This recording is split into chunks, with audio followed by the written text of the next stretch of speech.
Die geloof waardeur ek lewe, saamgestel uit die geskrifte van Ellen White, die opstanding tot onsterflikheid.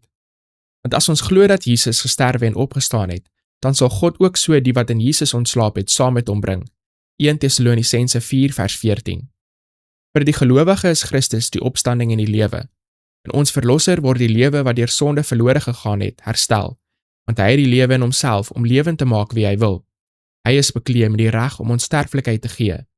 Die lewe wat hy in die mensdom neergelê het, neem hy weer op en gee aan die mensdom. Wanneer Christus kom om diegene wat getrou was by homself te versamel, sal die laaste bassein blaas en die hele aarde, van die kruine van die hoogste berge tot die laagste hoeke van die diepste myne, sal dit hoor.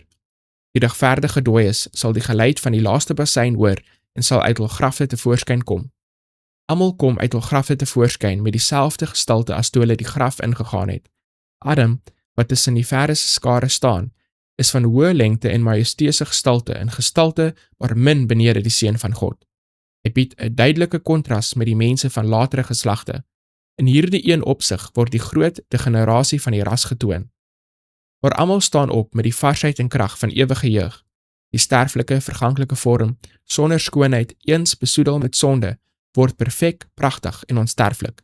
Herstel na die boom van die lewe in die lang verlore Eden, sal die verlostes opgroei tot die volle gestalte van die ras in sy oerheerlikheid. Die lewende regverdiges word verander in 'n oomblik, in 'n oogwink, 1 Korintiërs hoofstuk 15 vers 52. By die stem van God is hulle verheerlik.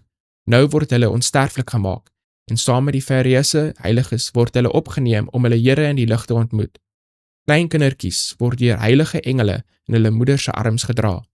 Vriende lank geskei deur die dood is verenig om nooit weer te skei nie, en met liedere van blydskap vaar hulle saam op na die stad van God.